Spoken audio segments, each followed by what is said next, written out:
오늘 우리에게 주신 하나님의 말씀은 사도행전 5장 27절부터 32절까지의 말씀입니다. 그들을 끌어다가 공회 앞에 세우니 대제사장이 물어 이르되 우리가 이 이름으로 사람을 가르치지 말라고 엄금하였으되 너희가 너희 가르침을 예루살렘에 가득하게 하니 이 사람의 피를 우리에게로 돌리고자 함이로다. 베드로와 사도들이 대답하여 이르되 사람보다 하나님께 순종하는 것이 마땅하니라. 너희가 나무에 달아 죽인 예수를 우리 조상의 하나님이 살리시고 이스라엘에게 회개함과 죄 사함을 주시려고 그를 오른손으로 높이사 임금과 구주로 삼으셨느니라. 우리는 이 일의 증인이요 하나님이 자기에게 순종하는 사람들에게 주신 성령도 그러하니라 하더라. 아멘. 오늘 이 말씀 본문으로 사도행전 30년을 연 사람들이란 제목으로 하나님 말씀 전할 때에 우리에게 그 시대의 30년과 같은 놀라운 성령과 또 교회의 시대가 우리에게 우리의 역사가 되는 이 시간 되기를 예수님의 이름으로 축복합니다. 여러분, 사도행전은 그 앞에 있는 사복음서, 예수 그리스도의 생애, 십자가, 부활의 사복음서 시대가 지나가고 그 다음에 네로 황제로 말미암은 로마의 대화재 또 그 핍박의 시대, 바로 그 이전까지 30년 그 사도행전의 시대 초기에 대한 말씀을 전하고 있습니다. 여러분, 이 그 30년이 얼마나 중요한 시간인지, 교회가 예루살렘을 넘어서서 사마리아 땅끝까지 이르러 복음이 전파되어진 복음의 기초를 내린 시간, 여러분 그 시대를 생각만 해도 우리 가슴에 불이 타는 듯한 우리를 느끼지 않겠습니까? 여러분, 오늘날 러시아 우크라이나 전쟁이 일어나고 있는데 처음에 러시아가 쳐들어갔을 때 전 세계 모든 사람들, 정치가나 또 군사 지략가들 전체가 예상하기를 7일, 한 일주일 정도면 함락하고 항복이 되어지고 전쟁이 끝나지 않을까, 그렇게 예측을 했잖아요. 그런데 웬일입니까? 오늘날까지 전쟁이 끝나지 않았습니다. 왜 초기에 그런 예측을 했을까요? 국력이 너무나 크게 차이가 나기 때문입니다. 러시아라는 그런 핵 강대국, 그 다음에 군사력뿐만 아니라 그 모든 것이 비교가 되지 못하는 그 나라의 그 차이. 그러니 한 일주일 만에 끝날 것이다.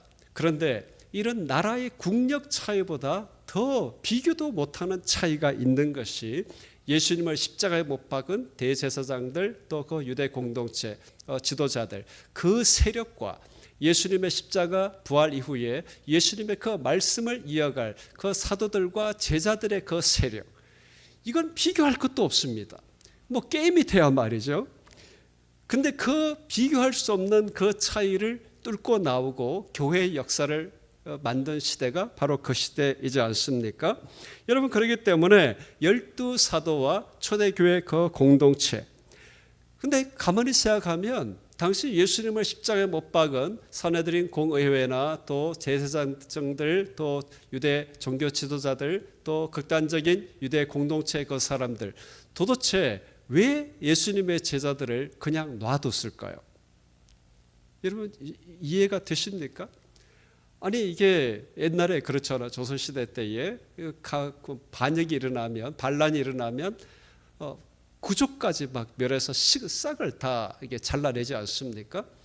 아니, 예수님을 그렇게 처단을 했는데 그 예수님을 따르는 제자들을, 그 따르는 사람을 그냥 두다니, 이게 말이 됩니까?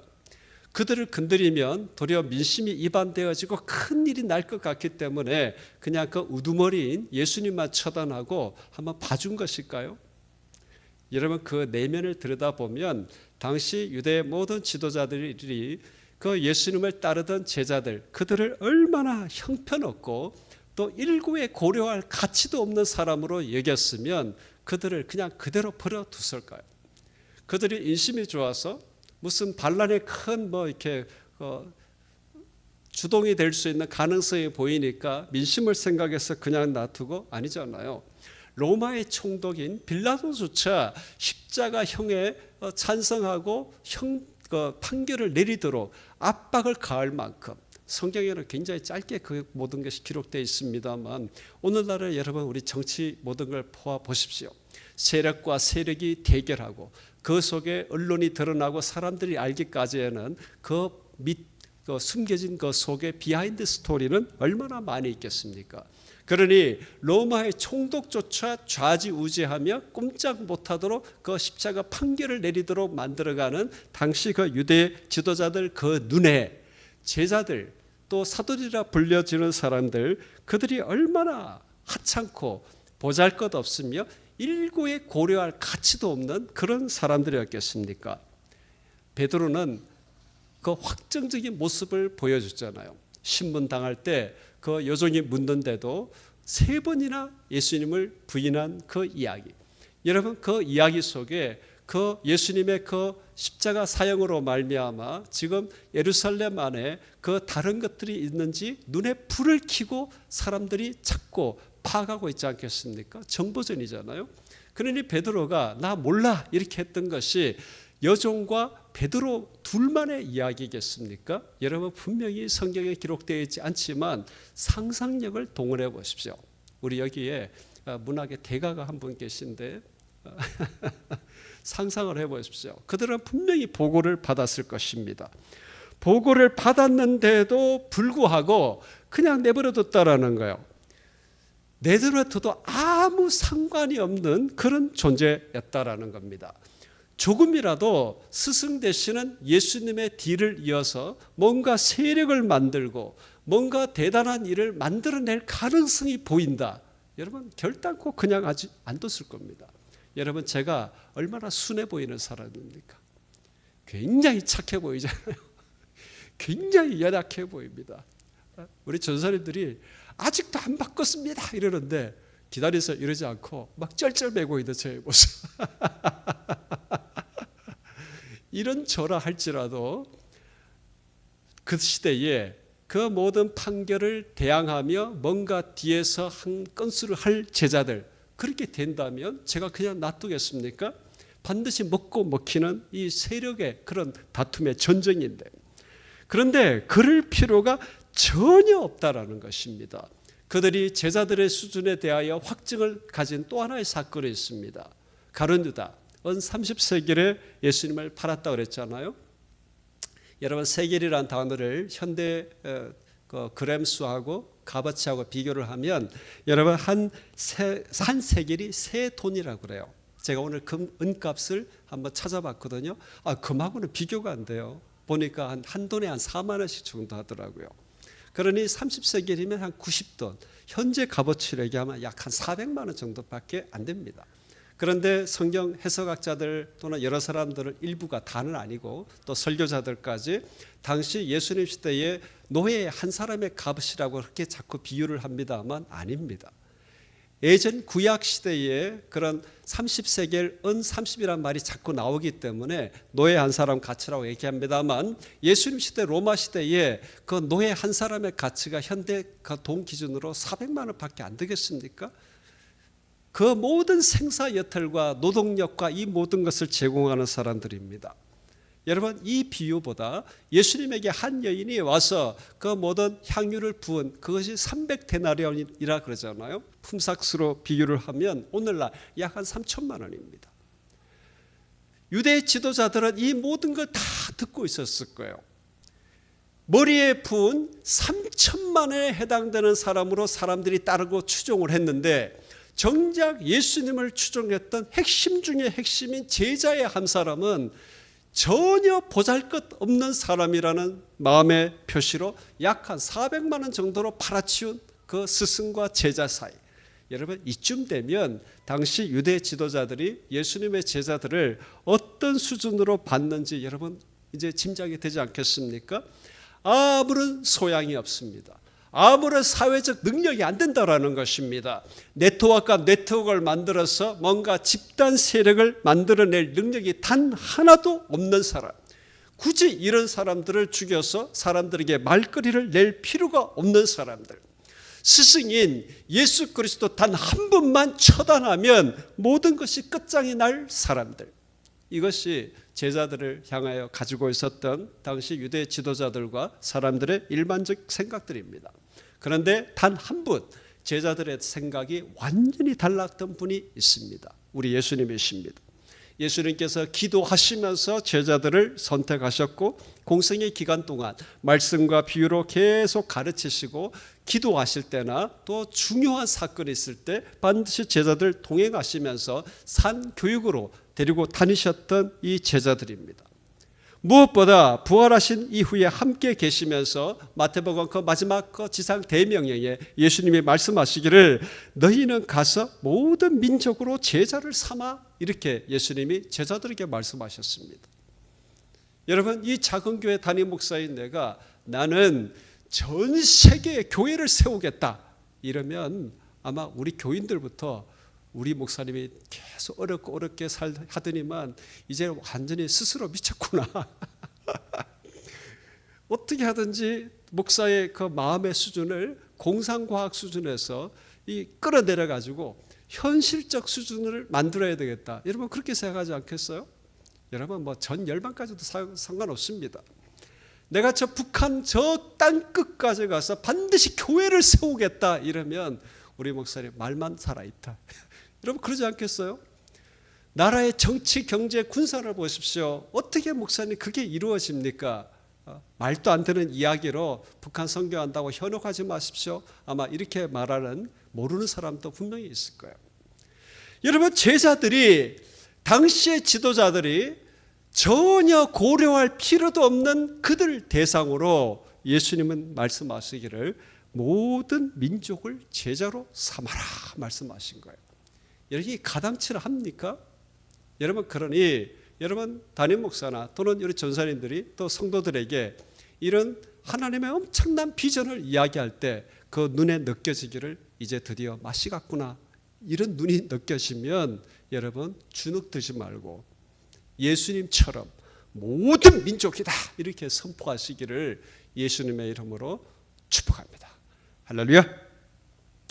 예수님이 제자로 삼아서 내가 분부한 모든 것을 가르쳐 지키게 하라라고 또 명령하셨습니다.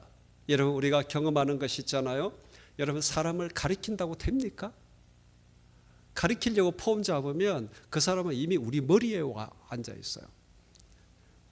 당신이 가르치는 게 뭐냐라는 온갖 판단을 다 하고 있습니다. 그 사람들 중에는 이러면 박사도 있을 것이며 박사도 있을 것이며 재벌에 준한 사람도 있을 것이며 여러분 세상에 갖추지 못하고 없는 사람 어떻게 보면 더 힘들 때가 있습니다. 이렇게 찔러도 저렇게 찔러도 그냥 뒤틀린 그런 심령들이 우리에게 있잖아요. 지금 제자들에게 모든 민족 할 만한 사람들 골라 뽑으라는 게 아니고 너희들의 인생의 수준과 사회적 수준 아무 고려하지 않고 모든 사람들에게 전하되 가르쳐 지키게까지 하라고 말씀하셨다라는 겁니다. 당시 유대 지도자들은 일고의 고려 가치가 없는 사람들에 대해서 예수님은 이렇게 엄청나게 말씀하셨어요. 또 예수님이 승천하기 직전에 사도행전 1장에 말씀하실 때는 그들에게 분부하여 이르시되 명령하셨다라는 겁니다. 어떤 명령입니까? 예루살렘 떠나지 말라 그러신 거예요. 여러분 이 떠나지 말라는 게 이게 엄청난 이게 말씀입니다. 예수님이 죽으셨잖아요. 십자가에. 부활의 그 이야기, 자신들은 정인이지만 안 본 사람들에게 지금 전해야 합니다. 칼날이 시퍼렇게 살아있는 거기에 예수님께서는 명령하여 이르시되 떠나지 말라. 예수님은 이렇게 말씀하셨어요. 여러분 명령할 때 아무나 보고 명령합니까? 여러분 이런 뿐만 아니라 그 속에 생명의 위협까지도 받을 수 있는 그곳에 떠나지 말라 명령했다라는 건 그 명령을 받아 먹을 만한 사람들이니 예수님이 명령하시지 않았겠습니까? 예수님께서 이들은 모든 민족을 제자로 삼기에 그냥 딱 맞는 사람이다라고 이미 말씀하셨고 그 다음에 떠나지도 말고 있으라 그 명령의 분부하심을 받을 만한 사람이었다라는 겁니다. 여러분 이렇게 사람에 대한 평가가 어떻게 이렇게 다를 수가 있겠습니까? 한쪽에서는 건드릴 필요도 죽일 필요도 추방할 필요도 없이 내버려둬도 끝장날 사람, 예수님에게 모여든 그 수많은 사람들, 예수님의 모든 기적을 받던 사람, 그 모든 100%가 예수님에게서 100%가 나왔지 그 따르는 제자들에겐 단 1%의 가능성도 찾을 수 없는 사람, 그런데 예수님은 그들이 모든 민족을 상대할 사람, 모든 민족을 가르쳐 지키게 할 사람, 예수님은 그렇게 평가했다라는 것입니다. 여러분, 모든 사회에는 사회적 평가라는 게 있지 않겠습니까?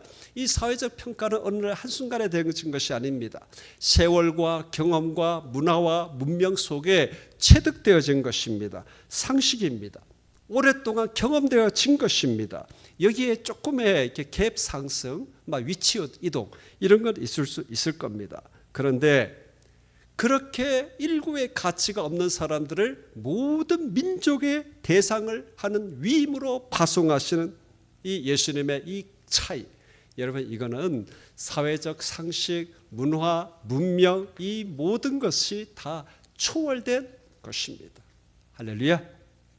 여러분, 이래도 제가 북한에 교회를 세우겠다, 전 세계에 북한을 사명지로 삼는 부산 유일인과 같은 그런 목장의 확장을 이루겠다 이러는데도 목사님 정신 차리십시오 이런 마음이 여러분에게 있습니까? 예수님은 모든 민족 그러셨잖아요. 할렐루야. 우리는 앞으로 입만 열면 모든 민족, 열방이라고 이야기를 해야 됩니다. 할렐루야. 여러분, 그렇기 때문에 이런 사회적 수준, 상식, 문화 이 모든 것을 초월한 이 기적의 현장, 이것이 사도행전 30년 역사다라는 것입니다. 할렐루야. 도망갈 줄 알았던 그 사도들 제자들이 한 명 가룟 유다가 없어졌는데 지금 죽었는데 도리어 한 명을 더 보강해가지고 12명이 돼가지고 또 나타났습니다. 이거 환장을 노릇 아닙니까? 당시 지도자들 입장에서는 이것들이 죽으려고 작정을 했지. 한 명이 없어졌는데, 사라졌고 죽었는데 배반함으로 한 명을 더 채워서 또 나타났다라는 거예요. 나타났을 뿐만 아니라 120명이 예루살렘과 한복판에 딱 자리를 잡았다라는 거예요. 사도행전 1장 12절 15절에 보면 제자들이 감람원이라 하는 산으로부터 예루살렘에 돌아오니, 할렐루야, 돌아왔는데 제자들, 그 앞에 또 여자들, 예수의 어머니 마리아, 예수의 아우들과 이렇게. 여러분, 제자들 옆에 뭐 대단한 사람이 있었던 게 아니에요. 막 힘쓰고 주먹 쓰고 전략 지략가가 아닌 제자들과 여자의 어머니, 예수의 어머니 마리아 이렇게 막 나가잖아요. 할렐루야. 여러분, 우리 교회가 탈북민 자매들부터 우리 시작되어지기 때문에 아직까지도 형제보다 자매들이 많아요. 이게 얼마나 성경적인지 모릅니다. 할렐루야. 형제가 더 많기를 여러분 기도하죠. 제가 볼 때는 이거 진짜 성경적이에요. 할렐루야. 할렐루야. 아멘 아멘. 여러분, 제자들과 120명이 도망 안 가고 예루살렘에 돌아와가지고 거기서 다 있었다라는 거예요. 그러면서 오순절 성령 받고 베드로가 설교하고 나니 3,000명, 성전 미문에서 있는 날 때부터 안전병인 사람, 내가 은과 금은 없거니와 내게 있는 것은 너에게 주니 나사렛 예수의 이름으로 일어나 걸으라 하니 일어나고 걸었고, 이것이 민간에 퍼지고 말씀 전파와 함께 5,000명이 또 예수 그리스도의 사람이 되어지는 기적 같은 일. 여러분, 여기에 가장 놀라 자빠진 사람들이 누구겠습니까? 아마 제자들 스스로도 놀랐을 거예요. 근데 진짜 놀란 사람들은 바로 일구의 가치도 없다고 생각했던 그 예루살렘의 지도자들입니다. 관리들, 장로, 서기관들 예루살렘에 모였는데 대제사장 안나스, 가야바, 요한, 알렉산더 대제사장의 문중이 다 참여해 산헤드린 공의회 실력자들이 다 모인 거잖아요. 여러분, 그런 데 가면 우리도 좀 괜히 주눅이 듭니다, 사실. 그런데 지금 거기에 베드로와 요한을 딱 잡아가지고 신문할 때 베드로가 너희와 모든 이스라엘 백성들은 알아라. 우리가 나사렛 예수 그리스도의 이름으로 우리가 건강하게 되었다. 너희가 십자가에 못 박은 그 예수를 말미암아 다른 이로서는 구원을 얻을 수 없나니 천하 사람 중에 구원을 받을 만한 다른 이름을 우리에게 주신 일이 없습니다. 그런데 여기에 그 지도자들이 놀라 자빠졌다는 말이 있잖아요. 그들이 베드로와 요한이 담대하게 말함을 보고 그들을 본래 학문 없는 범인으로 알았다가 이상히 여기며, 이 이상히 여겼다라는 말을 영어 성경의 번역으로 보면 astonished 그랬습니다. 놀라버렸다라는 거예요. 이 제자들이 가지고 있던 기본적 이게 눈이 형편무인 지경의 사람인데 이들이 도리어 와서 주눅도 안 들고 딱 서가지고 이렇게 선포하고 우리가 건강하게 되었고 예수 그리스도 외에는 구원받을 이름을 준 적이 없다라고 선포하고 담대히 말하니 이들이 놀라서 까무러쳤다라는 겁니다. 여러분 거기에 또 회복된 병자도 있고 하니까 경고하여 내보내주고 그런데도 또 사람들이 기적과 표적이 일어나니 계속 모여들고 나중에 다시 또 잡아들였잖아요. 사도행전 5장에 보면 이때 12명 사도들이 다 잡아들였다라는 그 12명이란 단어는 없는데 여러분 여기에 또 베드로 요한만 잡아들였겠어요? 그 앞에는 베드로와 요한을 잡아들였는데 두 번째 잡아들일 때는 이 사도들이 나가서 계속 이런 일이 일어나니 여러분 왕창 다 잡아들이지 않겠어요? 처음에 2명 했는데 다음에 1명 잡았겠습니까? 사도들을 잡아다가 옥에 가두었더니 그랬습니다. 여러분 분명히 사도들 거의 대부분 또는 12명 전체 다 잡아들였을 것입니다. 근데 주에서 제가 밤에 옥문열 끌어내고 생명의 말씀을 전하라 하니까 또 나가서 말씀 전하고 다시 사도들을 끌어 잡아와가지고 또 공의회에 딱 세워놨습니다. 여러분 한번 상상을 한번 해보십시오. 2명 때문에 이미 주눅이 들었어요. 깜짝 놀라버렸습니다. 그리고 다시 사도들을 잡아왔는데 여러분 한번 상상을 해보십시오. 그들이 주눅 들고 들어왔겠어요? 2명이 아니라 12명 그 대부분 다 왔다고 생각 한번 해보십시오. 당당하게 딱 서서 할 때 여러분 사내들인 그 공회에는 완전히 압도당하지 않겠습니까? 그들이 한 말이 무엇입니까? 우리가 증인이라는 것입니다. 우리는 이 일의 증인이고 너희가 나무에 달라 죽인 그 예수를 우리 조상 하나님이 살리시고 임금과 구주로 삼으셨다 이렇게 증언했습니다. 여호와 하나님 메시아를 기다리고 있는 그들 앞에 너희가 죽인 예수가 살아계신 하나님께서 살리시고 임금과 구주로 삼으셨다. 여러분 이걸 선포했잖아요. 그러면 그 사내들인 공회의 사람들은 도대체 어떤 사람이 된 겁니까? 그들의 손으로 하나님을 못 박은 그런 말씀을 선포했다라는 겁니다. 조금도 물러서지 않고 우리가 증인이라고 선포하고 나갔습니다. 여러분 그 공의회 사람들이 여러분 어떤 충격을 먹었을지 여러분 상상을 해보십시오. 자기들이 여호와 하나님을 대적했을 뿐만 아니라 그들이 그렇게 기다렸던 메시아를 죽였다라는 겁니다. 그 메시아를 하나님께서 지금 임금과 구주로 살리셨다라는 그 이야기를 듣고 있는 그 공회의회 사람들 아마 기절초풍 나자빠진 역사일 것입니다. 여러분 이것이 초대교회 사도행전 30년 역사의 서막입니다. 할렐루야. 여러분 우리는 지금 우리 교회 시대에 서막을 열고 있는 줄 믿습니다. 제자들 이 서막을 열기까지 3년의 공생애가 있었지 않습니까? 그 3년의 공생애가 제자들에게 믿음으로 볼 때 승리의 시간이었습니까? 아닙니다. 얼마나 못났으면 당시 유대교 지도자들이 건드릴 필요도 없는 그 모습으로 나타난 것이 3년의 역사입니다. 여러분 그 3년을 거치고 났을 때에 그들이 부활하신 예수 그리스도를 만나고 성령을 받고 난 뒤 그들은 도리어 30년의 역사를 통해서 예루살렘 온 유대 사마리아 땅끝까지 가는 복음의 교회의 기초를 내려놓았다라는 것입니다. 할렐루야. 여러분 우리가 살았던 믿음의 시간들을 한번 돌이켜 보십시오. 우리가 예수 그리스도를 영접하고 산 세월이 누구에게는 아주 긴 시간도 있었을 것이고 아주 짧은 시간도 있었을 것입니다. 우리는 잘했든 못했든 사도행전 30년 그 시대를 여는 게 지금 우리의 시대가 아니면 우리는 20년 믿었건 30년 믿었건 5년을 믿었건 10년을 믿었건 제자들이 가지고 있었던 공생의 3년의 세월과 크게 차이가 나지 않을 것입니다. 우리에게 30년 교회 시대를 여는 우리의 사명으로 하나님께서 예수님께서 우리를 사용하시고 부르시고 계시는 줄 믿습니다. 할렐루야. 그러니 여러분 우리가 이 30년 교회 부흥의 확장 시대를 연 그 시대 그 모습 그대로 우리에게 한번 적용을 하십시다. 그들은 분명히 도망가지 않고 박해 현장으로 돌아왔습니다. 그들을 일고의 가치도 없는 형편무인 지경으로 낙인 찍은 그 사회 안으로 다시 들어갔다라는 것입니다. 할렐루야. 여러분, 지금 우리가 어떤 자리에 있습니까?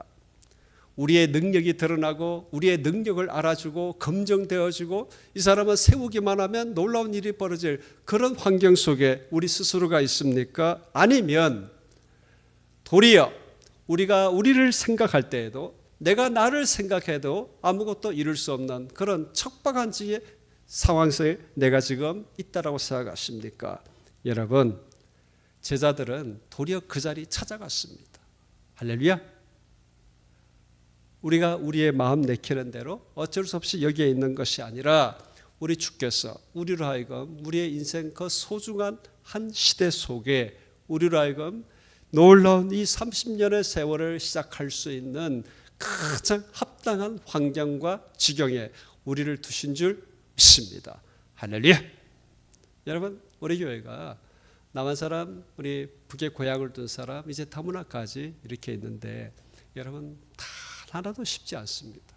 할렐루야. 아마 우리 교회에 오는 이미 교회를 다녔던 남한 성도들뿐만 아니라 새롭게 오는 분들도 참 이게 쉽게 결신할까? 나도 모르게 이런 생각이 들어요. 여러분, 한편으로 다른 데서 치질이도 안 되는 사람 우리에게 보내신 줄 믿습니다. 할렐루야. 아니, 동의가 안 되십니까?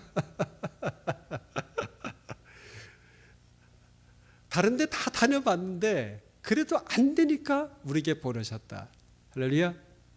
여러분, 우리의 상황과 우리의 형편이 우리의 기도와 안 맞는 것들 분명히 있을 것입니다. 근데 지도들은 죽을 것 알면서 예루살렘 다시 그 박해 현장으로 갔잖아요. 여러분, 우리가 이거 아십시다. 뭐 대단한 거 하기 전에 일단 돌아가자라는 겁니다. 불평, 원망, 왜 이것밖에 안 되냐 이것 말고 하나님께서 우리로 하여금 복음의 놀라운 확장을 이룰 나의 역사를 시작할 수 있는 복음의 역사, 교회의 역사를 시작할 수 있는 그 현장에 나를 보내셨다. 여기 있게 하셨다. 이 상황을 나에게 주셨다. 할렐루야. 이것이 여러분 우리의 고백이 될 수 있기를 예수님의 이름으로 소원합니다. 또한 동시에 제자들은 사회, 세상, 상식, 수준, 형편 다 초월했습니다. 할렐루야. 그들의 기준으로는 도대체가 건드릴 필요도 없는 사회적 그냥 완전히 별 볼 일 없는 사람이었습니다. 여러분, 우리는 어느 정도 수준이 될까요? 저는 밖에 가면 우리 준사님 자랑 많이 하거든요. 여러분, 지금 공부를 하시면서 설교하시면서 머리를 쥐어뜯을 수 있다라는 그 말씀의 열정. 할렐루야. 근데 요즘 조금 덜 뜯으시는 것 같아요. 여러분, 또 말씀 나온 김에 여러분 지금 대학원 신대원 학부 전도사들의 수준이 여러분 평소에 평일날 교회 안 나옵니다. 나올만 한데도 안 나와요. 그냥 주일날 본인이 맡은 것 그거 하나 하는 것. 더 이상 요구하게 되면 떠나기 쉽습니다. 골라서 갑니다. 근데 여러분, 우리가 예수 그리스도의 교회를 세우기 위하여 부름을 받았지 공부만 하기 위하여 부름 받았습니까? 그러면 신학대학 필요 없어요. 그냥 일반 대학 가서 종교학과 가서 거기서 기독교도 배우고 불교도 배우고 이게 더 낫습니다. 학문적으로는. 북한에 김일성 종합대학에 종교학과 있잖아요. 또 신학원도 있습니다. 거기에. 갔다 온 분들의 공통적 얘기를 들으면 그 신학원 가르치는 교수들 진짜 대단한 학문적 수준을 가지고 있다고 합니다. 여러분, 우리의 부름은 예수 그리스도의 교회에 섬기고 주의 백성들을 가르치고 인도하는 사로 부름을 받았습니다. 우리 성도들 여러분 생활을 한번 보십시오. 참 바쁘잖아요. 일주일 내내 자신의 삶 속에서 여러분 최선을 다해야 되고 그중에 경우에 따라서는 갑이 아닌 을의 위치가 되어져서 온갖 수모도 다 받고 다 극복하고 그때마다 주님 앞에 기도하고 그러면서도 기도하고 교회에서의 맡긴 사명의 사역의 위임을 따라 헌신하려고 하는 성도들 생각하면 여러분 우리는 딴 생각할 거 없어요. 우리는 오직 우리 주 예수 그리스도 교회를 세우는 일에 우리의 모든 시간을 가져가는 것. 여러분 이렇게 두고 보면 우리 청소년사님 주중 예배에 한번 빠지게 되면 얼마나 가슴이 덜컥거리십니까? 여러분 그런 긴장감이 이거는 자랑할 거리입니다. 할렐루야. 제가 지금의 신학교 수준을 잘 알고 있지 않습니까? 그러니 제가 나가면서 자랑할 수밖에요. 수요일 날 갑작스럽게 말씀 부탁을 드렸는데 전화를 드리면서 갑자기 이야기했으니까 제가 우리 전사님에게 한 방 먹을 생각하면서 전화했어요. 하시려면 좀 빨리 하시지 이렇게. 그런데 첫 마디가 순종하겠습니다 였어요. 이게 얼마나 부담스러운 일입니까? 말씀 설교를 해야 되는 거잖아요. 사람 숫자가 적다고 대충 합니까? 그러면 안 됩니다. 한 명이 없어도 설교는 제대로 준비해야 돼요. 할렐루야. 그러니 제가 전화하면서 진짜 기도하는 마음으로 했어요. 한 소리 하시더라도 해야 되니까. 근데 너무너무 은혜가 되었어요. 할렐루야. 앞으로 종종 갑자기 두 분 전사님에게 말씀 전하고 하려고 합니다. 얼마나 큰 훈련이 되겠어요. 할렐루야. 그러니 여러분 제가 자랑하지 않을 수가 있겠습니까? 여러분 제자들은 사회 세상 상식 수준 형편을 이게 갖다 댈 것조차 없는 사람이었는데 여러분 우리는 그들에 비하면 진짜 하나님 나라 이 세상 속에서도 인텔리 중에 인텔리입니다. 할렐루야. 여러분 이것이 도리어 우리가 하나님의 나라 복음 전파하는데 걸림돌이 되는 것이 아니라 제자들은 거기에서도 이 놀라운 복음 사명 감당했는데 내게 주신 인생의 날 동안 내게 주신 이 엄청난 달란트와 환경으로 내가 그러하지 못하다면 여러분 우리는 예수 그리스도의 십자가 그 보혈의 피를 여러분 무시하는 것입니다. 할렐루야. 여러분 우리는 우리의 형편 수준 이 모든 것 초월해서 예수님께서 모든 민족이라고 말씀하신 그 놀라운 이 사역의 비전 꿈을 가지고 우리 진군해 가는 우리가 될 수 있기를 예수님의 이름으로 축복합니다. 우리가 그 시대를 통해서 하나 더 배워야 될 게 있습니다. 물러서지 않는다라는 겁니다. 할렐루야. 복음의 놀라운 확장이 일어나니까 베드로와 요한을 불렀는데도 그들이 물러서지를 않았습니다. 나중에 제자들 사도들 다 모았는데도 우리가 도리어 증인이다. 너희들이 죽였다. 그 예수가 외에는 아무런 구원하는 길을 주지 아니하셨다라고 당당하게 선포했습니다. 할렐루야. 단 한치도 물러섬이 없는 대결을 하고 대항을 했습니다. 할렐루야. 여러분 우리가 싸워서 이기려면 여기서 이겨야 되지 않겠습니까? 이거 외에는 그냥 사람들에게 그냥 져주는 것도 차라리 나아요. 괜히 싸우려고 그래봤자 더 골치 아픈 일만 더 많아지고 싸움만 커집니다. 그러나 복음을 전하는 일, 예수 그리스도의 교회를 확장하는 일, 여기에 대해서는 단 일고의 물러섬이 없이 대항하고 진격했다라는 겁니다. 할렐루야. 여러분 자기 스스로에 대하여도 여러분 물러서지 마십시오. 물러서도 된다라는 이 핑계의 마음이 일어날 때 여러분 끊어야 됩니다. 할렐루야. 나뿐만 아니라 사람들 그 모든 관계 환경 속에 이 놀라운 복음의 확장과 교회의 확장, 하나님 나라의 확장에 방해가 되고 거침이 되어지는 것, 공격을 받는 것, 단 하나도 물러섬이 없이 여러분 대항하기를 주님의 이름으로 축복합니다. 우리 예수 그리스도의 사람들이 이쯤 되면 도망가는 핑계가 하나 있습니다. 초대교회 성도들이 사도들이 오순절 성령을 그렇게 받았기 때문에 나도 그렇게 부어주시면 할 수 있다 이렇게 얘기하거든요. 여러분 예수 그리스도의 영이 아니고서는 누구도 예수 그리스도를 주시라 고백 못한다고 그랬습니다. 입으로만 예수님을 나의 주인이라고 고백한 그 가짜 믿음 말고요. 우리가 적어도 예수 그리스도의 구원의 생명으로 말미암아 내가 하나님의 자녀가 되었고 그것으로 말미암아 살아가기를 소원한 그 마음이 우리에게 있다면 우리는 성령으로 말미암아 그의 부으심으로 말미암아 예수 그리스도를 나의 생명의 구주, 내 인생의 주권자 주님으로 고백한 우리의 고백이 이 안에 있다라는 것입니다. 여러분, 이 고백이 살아있다라는 것이 성령 받은 것이라는 것을 알아야 돼요. 할렐루야. 제1의 회심, 제2의 회심을 이상하게 나누는데 제1의 회심, 2의 회심이 없어요.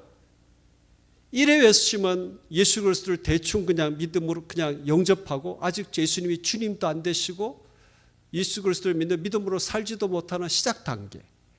제2의 회심이 되어지만 진짜 예수 그리스도를 주님으로 살아가는 사람. 여러분, 2회심이 아닙니다. 1회심이라고 이야기하는 것은 아직 영접한 게 아니에요. 그냥 알고만 있을 따름입니다. 예수 그리스도를 영접하는 것은 딱 하나인 줄 믿습니다. 영접했다라는 것은 예수 그리스도를 나의 주인, 주님 그리스도로 영접한 것이지 여기에 다른 게 어디 있습니까? 그 영접한 사람들이 평생의 성화의 과정을 살아가는 것입니다. 여러분, 그러므로 내가 성령을 더 받고 오순절 놀라운 성령의 기름 부으심처럼 받으면 나는 그렇게 하겠다. 그렇게 나를 만들어 주시겠다. 여러분, 이건 사단이 우리로 하여금 도망갈 길을 열어주는 우리의 모든 핑계들입니다. 우리는 이미 성령을 받았어요. 할렐루야. 초대교회 성도들이 받은 성령의 경험보다 더 놀라운 성령의 경험을 다 하고 있습니다. 또한 신령한 꿈과 영적 경험들을 참 많이 하고 있습니다. 할렐루야. 하나님께서 어떻게 나에게 임재하시며 나의 신앙의 길을 어떻게 이끌어 가시는지 우리는 지각도 하고 있습니다. 이런 우리가 성령 안 받았단 말입니까? 아닙니다. 우리를 속이지 말아야 됩니다.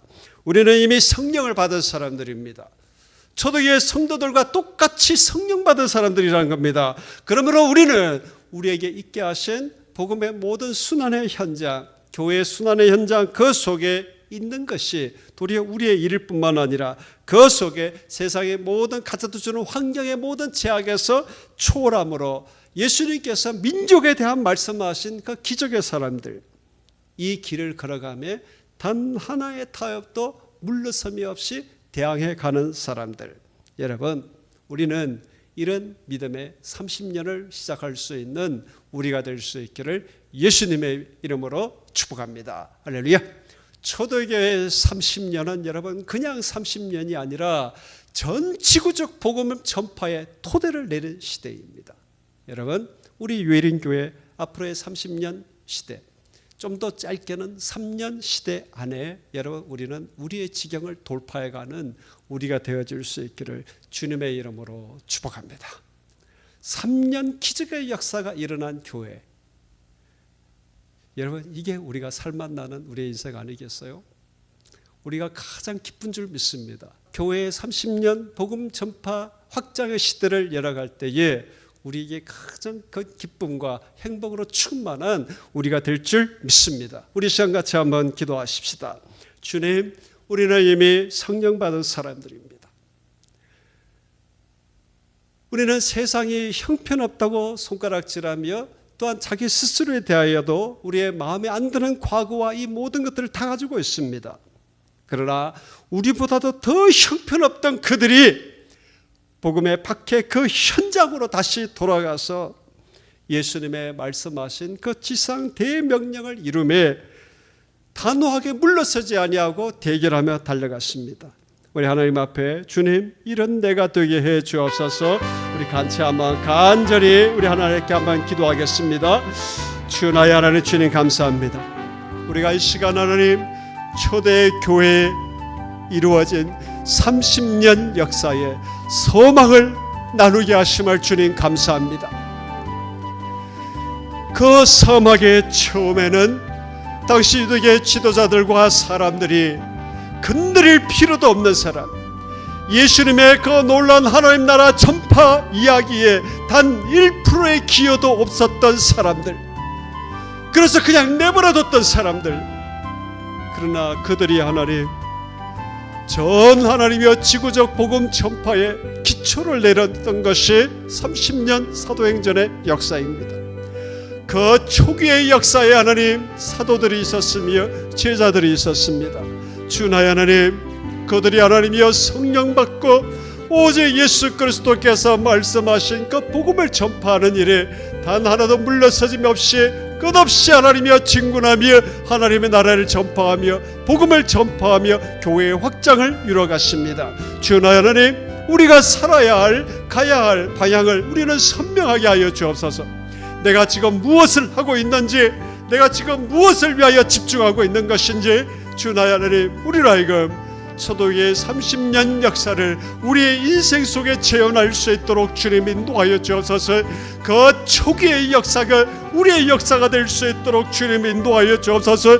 우리로 하여금 하나님 도망가지 않게 하여 주옵소서. 모든 형편과 처지 속에 빠져서 하나님 민족이 아니라 나라가 아니라 이 한 구조차도 하나님 입에 떠올리지 못하는 그런 연약함이 우리에게서 떠나갈 수 있도록 인도하여 주옵소서.